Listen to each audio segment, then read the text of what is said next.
We need to formulate a system. It has been 9 months. Zulkarnain শায়ের খান সামি একজন প্রবাসী বাংলাদেশি অনুসন্ধানী সাংবাদিক, যিনি বর্তমানে যুক্তরাজ্যে অবস্থান করছেন। তিনি কাতার ভিত্তিক সংবাদ মাধ্যম আল জাজিরার ইনভেস্টিগেটিভ ইউনিটের সঙ্গে যুক্ত রয়েছেন। ফেসবুকে তিনি প্রচণ্ডভাবে অ্যাক্টিভ। বাংলাদেশের রাজনৈতিক বিষয় নিয়ে তিনি প্রতিদিনই তার ভেরিফাইড ফেসবুক পেজে পোস্ট করেন।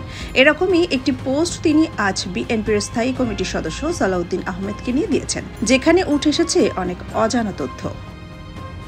জুলকারনাইন তার ফেসবুক পোস্টে লেখেন, একজন গুম হওয়া রাজনীতিবিদের বেঁচে ফেরার গল্প, যেটা কারো কারো গায়ে এতটাই আগুন লাগিয়েছে তারা এখন 1500 টাকার হোটেল ভাড়া নিয়েও প্রোপাগান্ডা চালায়।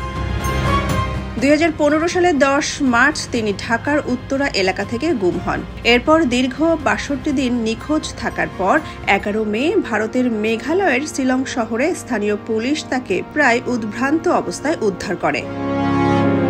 এরপর ভারত বৈধ নথি ছাড়া প্রবেশের অভিযোগে তার বিরুদ্ধে ফরেনার্স অ্যাক্টে মামলা হয়। নিম্ন আদালতে তিনি 2018 সালে খালাস পান।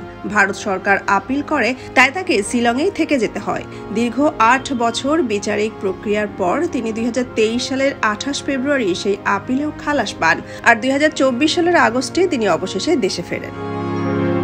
এই দীর্ঘ সময় তিনি কোথায় ছিলেন? সানরাইজ গেস্ট হাউস সহ শিলংয়ের একাধিক সাধারণ মানের হোটেল, লঞ্চ ও অ্যাপার্টমেন্টে। সানরাইজ গেস্ট হাউসে এক রাতের ভাড়া মাত্র 1500 রুপি, মানে প্রায় 2150 টাকা। অনেক দিন থাকার ফলে ভাড়াও কমে যেতে পারে। তাহলে যদি ধরে নেওয়া হয় তিনি মাসে 60,000 টাকা ভাড়া থেকেছেন, সেটা কি অস্বাভাবিক? অথচ এই সামান্য বিষয়কে কেন্দ্র করে অপপ্রচার চালাচ্ছে এক দল মানুষ, ছোটর অ্যান্ড কো। তাদের দাবি সালাউদ্দিন সাহেব নাকি শিলংয়ে বিলাসবহুল জীবনযাপন করেছেন। আর মজার ব্যাপার, এই অপপ্রচার চালাচ্ছে এমন একজন ভণ্ড ব্যক্তি যিনি নানা সময়ে অপপ্রচার চালিয়ে বেড়ান। সালাউদ্দিন আহমেদ একজন অপহৃত রাজনৈতিক বন্দী ছিলেন। তিনি ভারতে গিয়ে স্বেচ্ছায় থাকেননি। আর সেই সংকটময় সময়ে 1500 রুপির হোটেলে থাকা যদি কোনো অপরাধ হয়, তাহলে প্রশ্ন আসবে, প্রকৃত অপরাধী কারা? একটা কথা মনে রাখুন, স্বাভাবিকভাবে যিনি এত বড় ট্র্যাজেডি পার করে এসেও ভেঙে পড়েননি, তিনি আপনাদের রাবিশ অপপ্রচারে ভয় পাবেন না।